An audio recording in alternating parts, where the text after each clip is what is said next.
नमस्कार. संघर्ष वृत्तवाहिनीमध्ये आपलं स्वागत. घेऊया ठाणे आणि आसपासच्या परिसरामधील घडणाऱ्या महत्त्वाच्या घडामोडींचा आढावा.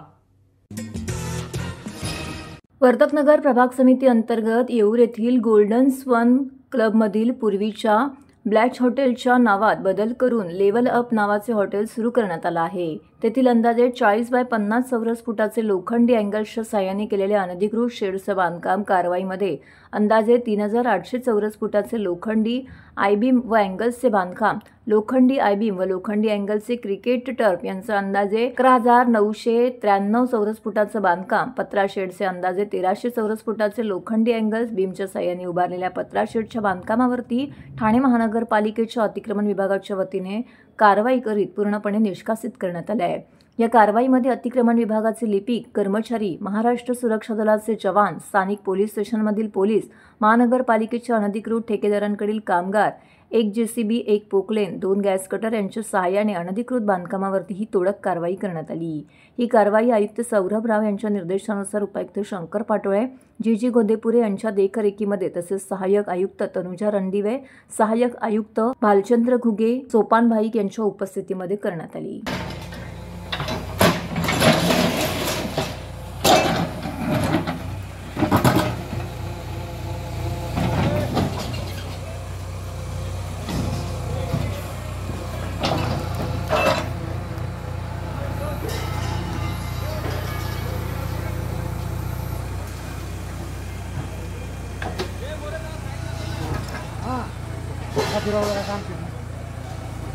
कशामुळे तोड कारवाई चालले काय माहिती आहे?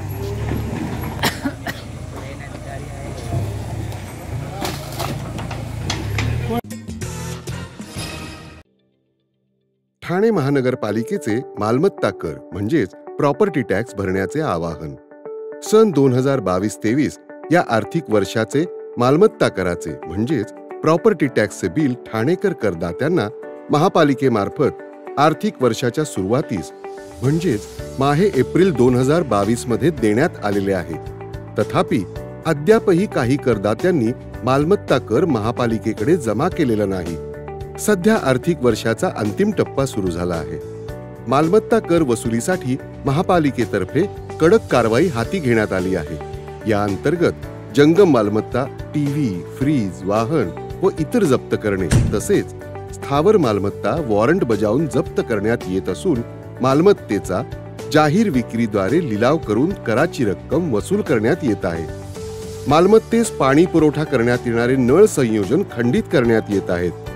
त्याचप्रमाणे थकीत मालमत्ता करावर 2% व्याज आकारले जात असल्याने भरावयाची रक्कम वाढत आहे.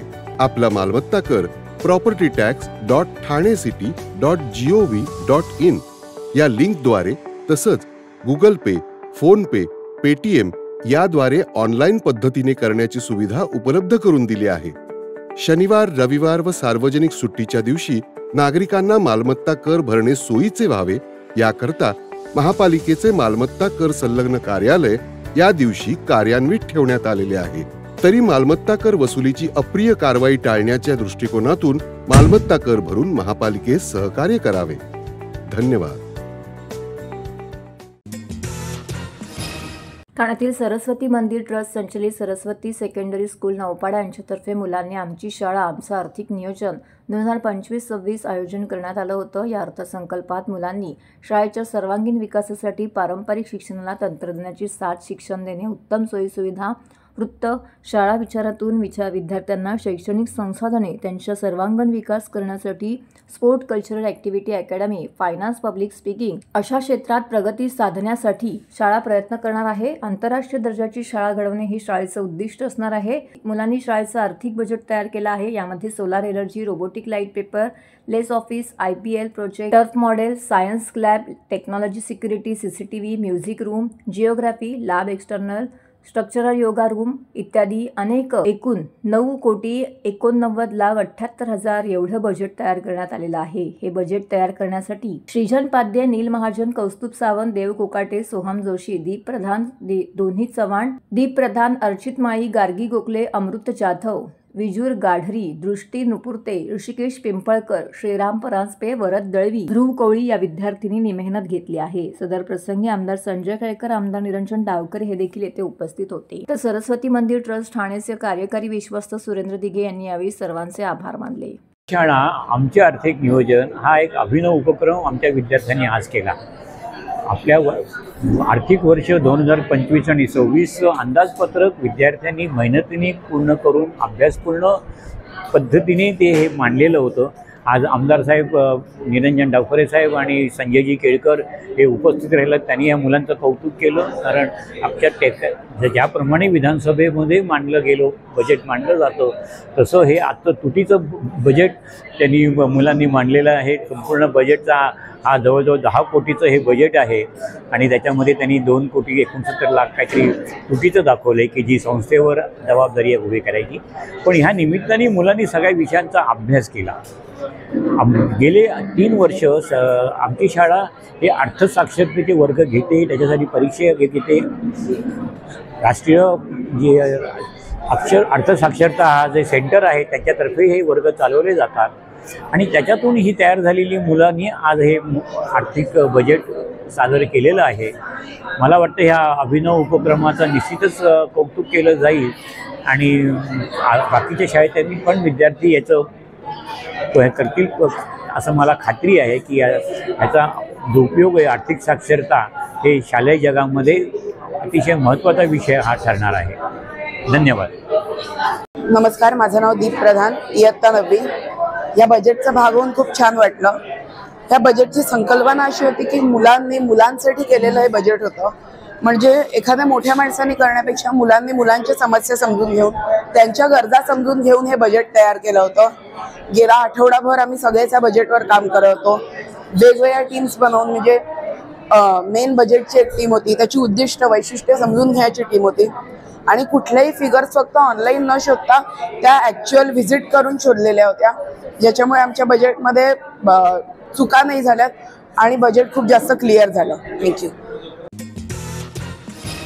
शहराला मुबलक आणि स्वच्छ पाणी पुरवठा करण्याचं स्वप्न लवकरच पूर्ण होईल आणि ते कायम करत आलो आहोत, यापुढेही करत राहणार असल्याचे उद्गार ठाणे महानगरपालिका पाणीपुरवठा विभागाचे उपनगर अभियंता विनोद पवार यांनी जलदिनी बोलताना काढले. तसेच पाण्याची बचत आणि पाण्याची निर्मिती हीच काळाची गरज असल्याने ठाणेकर नागरिकांनी अनावश्यक पाण्याचा वापर टाळा असं आवाहनही त्यांनी यावेळी केलं. ठाण्यात आयोजित केलेल्या जलदिनानिमित्त एका कार्यक्रमात प्रसारमाध्यमांशी बोलताना पाणीपुरवठा विभागाचे उपनगर अभियंता पवार यांनी ठाणेकर नागरिकांना काटकसरीने पाण्याचा वापर करण्याचं आवाहन केलं. पुढे बोलताना पवार यांनी ठाणे महानगरपालिकेची पाण्याची गरज ही 616 दशलक्ष लिटर इतकी आहे. मात्र सद्यस्थितीमध्ये 558 दशलक्ष लिटर इतका पाणीपुरवठा केला जात असल्याचंही त्यांनी स्पष्ट केलं आहे. याशिवाय शहराच्या वाढत्या लोकसंख्येच्या दृष्टीने आणि वाढत्या नागरीकरणामुळे पाण्याची मागणी लक्षात घेता पुढील 2055 सालापर्यंत लागणाऱ्या पाण्यासाठी विविध स्रोतांमार्फत पाणी पुरवठ्यासाठी शासन स्तरावरती पाठपुरावा करून जोरदार प्रयत्नही मुख्यमंत्री देवेंद्र फडणवीस आणि उपमुख्यमंत्री एकनाथ शिंदे साहेब, अजित पवार साहेबांच्या आशीर्वादाने महापालिका आयुक्त सौरभराव साहेब यांच्या मार्गदर्शनामध्ये सुरू आहेत. तसेच त्या प्रयत्नांना या काळामध्ये निश्चित यश येईल असा विश्वास पवार यांनी बोलून दाखवला. त्यातच ठाणे शहराला मुबलक आणि स्वच्छ पाणीपुरवठा करण्याचं स्वप्न पूर्ण होईल. मात्र सद्यस्थितीत ठाणेकर नागरिकांनी अनावश्यक पाण्याचा वापर टाळावा असंही शेवटी त्यांनी बोलताना सांगितलं. या जलदिनाच्या निमित्ताने आपण ठाणे महानगरपालिकेच्या वतीने हा जलदिन साजरा करतो. त्यामुळे प्रत्येकाने काळजीने काटकसरीने पाण्याचा वापर जपून करावा असं आम्ही ठाणे शहरातील नागरिकांना नम्र आवाहन करतो, निवेदन करतो.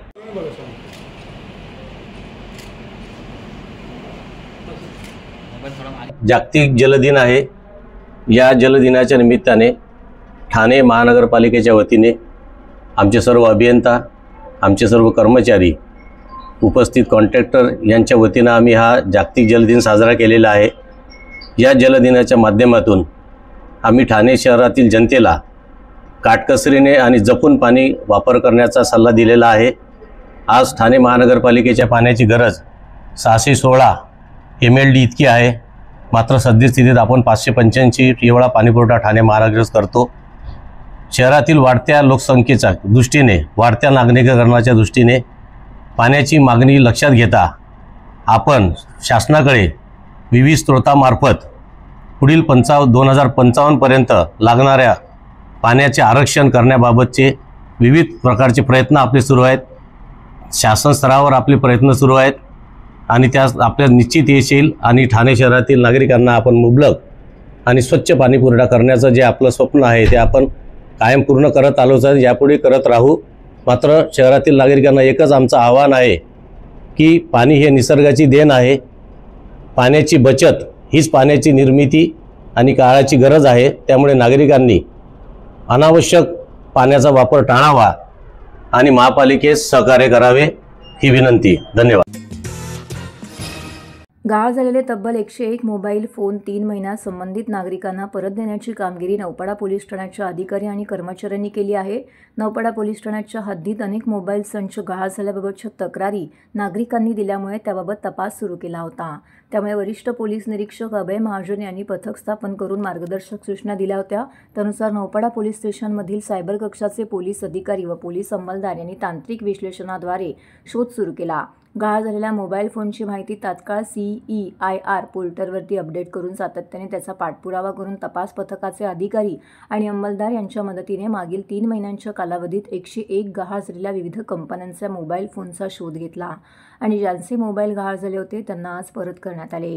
ही कारवाई अप्पर पोलीस आयुक्त विनायक देशमुख, पोलीस उपायुक्त सुभाष बुरसे, सहाय्यक पोलीस आयुक्त प्रिया ढाकणे, वरिष्ठ पोलीस निरीक्षक अभय महाजन, पोलीस निरीक्षक सुनील तांबे, पोलीस निरीक्षक शरद कुंभार यांच्या मार्गदर्शनाखाली पोलीस उपनिरीक्षक प्रतापसिंह शेळके, पोलीस अंमलदार करणकुमार पाटील, अशोक कोल्हे, प्रतीक बावणे, गंगाधर तीर्थकर यांनी केली. आज नौपाडा पोलीस स्टेशनच्या वतीनं 2022 ते 25 मध्ये जे गहाळ झालेले मोबाईल होते त्यापैकी 108 मोबाईल मागील 3 महिन्यात आपण प्राप्त केलेले आहेत. त्यापैकी 101 मोबाईल वाटपचा प्रोग्राम आज ठेवलेला आहे आणि यासाठी नागरिकांना हा उत्स्फूर्त प्रतिसाद दिलेला आहे. कारण आज त्यांची गहाळ झालेली वस्तू मिळणार या आनंदानं ते इथं आलेले आहेत. या कामासाठी आमचे सायबरचे पोलीस उपनिरीक्षक शेळके व त्यांची टीम, तसेच पोलीस निरीक्षक तांबेसाहेब प्रशासन व पोलीस निरीक्षक कुंभार व इतर अधिकाऱ्यांना त्यांना मोलाची साथ दिलेली आहे. त्यामुळं हे एवढे मोबाईल 3 महिन्यात रिकवर होऊ शकतात. नागरिकांना या आव्हान आहे की आपण मोबाईलमध्ये ज्यावेळेस मोबाईल वापरतो, आता हायवेला आपल्याकडे बऱ्याचशा घटना घडतात की मोबाईल म्हणजे काही काम नसताना आपण ॲटोमध्ये पण मोबाईल हातात धरतो, जेणेकरून आपल्याकडं काय होतं ते मोबाईल स्नॅचर जे आहेत ते ॲटोत बसलेल्या लोकांचे पण मोबाईल स्नॅच करतात. किंवा आपण बसमध्ये चढताना मोबाईल कॅज्युअली मागच्या खिशात ठेवतो किंवा वर ठेवतो, तर तो व्यवस्थित हातात पकडून व्यवस्थित जर ठेवला किंवा खिशात ठेवलेले मोबाईल किंवा पर्समधून आणि मागच्या खिशात असे मोबाईल हे गर्दीच्या ठिकाणाहून जातात. तर आपण ज्यावेळेस मोबाईल घेतो त्यावेळेस व्यवस्थित ते हँडल केले पाहिजेत किंवा त्याची काळजी घेतली पाहिजे. आपल्याकडे एक CEIR म्हणून पोर्टल असतं की तो मोबाईल आपल्याकडे मिसिंग झाला किंवा चोरी झाला की त्या व्यक्तीनं आपल्याकडे मिसिंगची तक्रार दिल्यानंतर की त्यामध्ये आपण सर्व माहिती त्या मोबाईल नंबरचा IMEI वगैरे सगळं मॉडेल वगैरे सगळं भरतो त्यामध्ये CEIR पोर्टलमध्ये. आणि ज्यावेळेस कोणी तो मोबाईल ज्याच्याकडे जाईल, कोणी चोरीचा विकत घेईल किंवा ज्यानं चोरलेला असेल, त्यामध्ये दुसरं सिम कार्ड टाकलं की ते आपल्याला CEIR पोर्टलमध्ये रिफ्लेक्ट होतं. मग त्यावरून आपण त्या नवीन जो नंबर प्राप्त झालेला असतो त्याला कॉल करतो आणि अशा तऱ्हेनं लोक आपल्याला म्हणजे ते चोरीचा मोबाईल म्हणल्यानंतर आणून परत देतात पोलीस स्टेशनला. नवी दिल्ली, मुंबई, ठाणे आणि उपनगरातील रेल्वे प्रवाशांचा प्रवास सुखकर आणि सुरक्षित व्हावा, प्रवाशांना चांगल्या सोयीसुविधा मिळाव्यात, सेवेचा दर्जा अधिक वृद्धिंगत व्हावा या उद्देशाने कल्याण लोकसभेचे खासदार डॉक्टर श्रीकांत शिंदे आणि ठाणे लोकसभेचे खासदार नरेश मस्के यांनी दिल्लीत केंद्रीय रेल्वे मंत्री अश्विन वैष्णव यांची भेट घेत विविध मागण्यांचं निवेदन दिलं. वैष्णव यांनी प्रश्न सोडवण्याबाबत सकारात्मकता दाखवत ॲक्शन प्लॅन तयार करणार असल्याचं सांगितलं. खासदार डॉक्टर श्रीकांत शिंदे आणि ठाणे लोकसभेचे खासदार नरेश मस्के यांनी लोकसभेमध्ये रेल्वे मंत्रालयाशी संबंधित अनुदानित मागण्यांवरती चर्चा करताना ठाणे, कल्याण, भिवंडी, पालघर लोकसभा मतदारसंघातील रेल्वे प्रवाशांच्या अडचणी, त्याचबरोबर नवीन गाड्या सुरू करण्यासंदर्भात विविध मागण्या केल्या होत्या. केंद्रीय रेल्वे मंत्री अश्विनी वैष्णव यांची प्रत्यक्ष भेट घेत आपल्या मागण्यांचं त्यांनी सविस्तर निवेदन दिलं.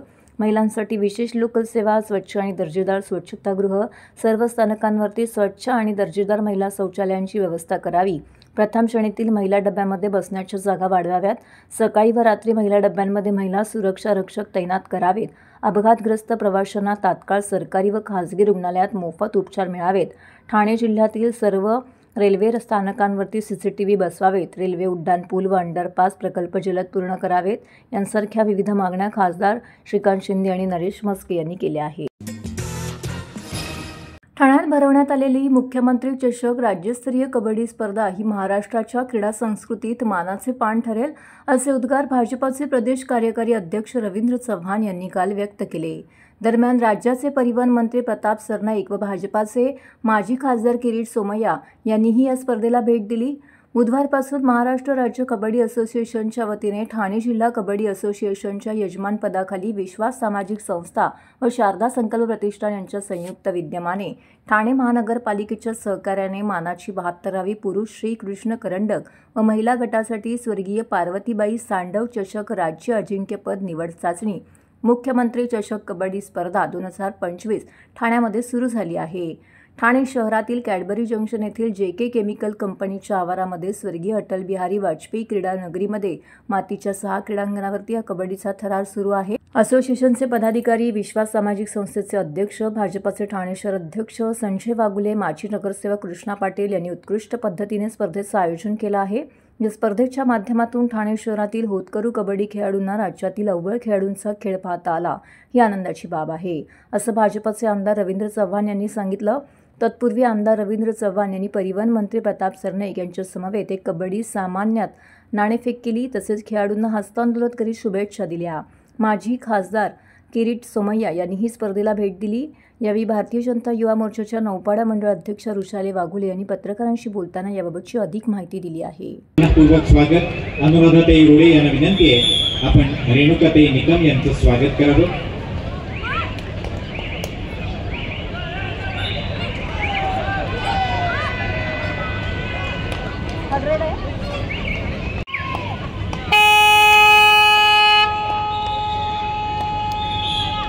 त्याचबरोबर आज या ठिकाणी उपस्थित ओबीसी महिला मोर्चा जिल्हा चिटणीस उषाताई पाटील यांचंही हार्दिक स्वागत. विद्याताई शिंदे यांना वाघमारे या उपस्थित आहेत, त्यांचंही मनपूर्वक स्वागत. श्रुतिकाताई मोरेकर यांना विनंती आहे आपण कल्याणीताई वाघमारे यांचं स्वागत करावं.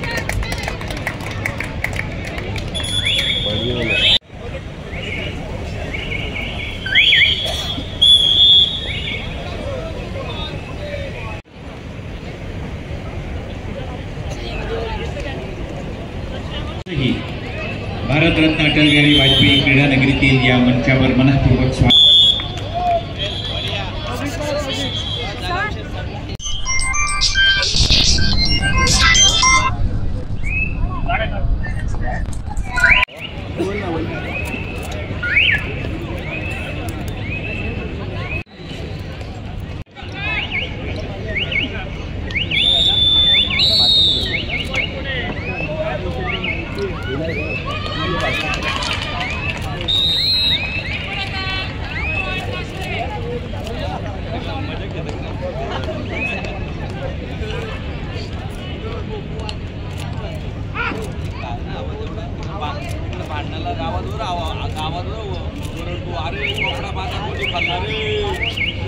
मुंबई शहर पूर्व धुळे जिल्हा मैदान क्रमांक 2 वरती हजर व्हायचं आहे. अभ्यास खेळण्याच्या दृष्टीने तिसरा पुकार.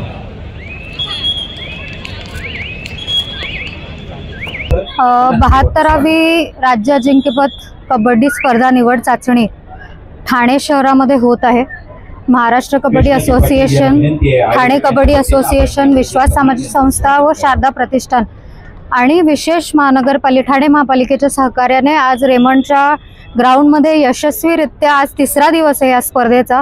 तुम्ही बघू शकता मोठ्या प्रमाणात ठाणेकर नागरिकांनी सुद्धा उत्स्फूर्तपणे प्लेयर्सचा आत्मविश्वास वाढवण्यासाठी इथे हजेरी लावलेली आहे.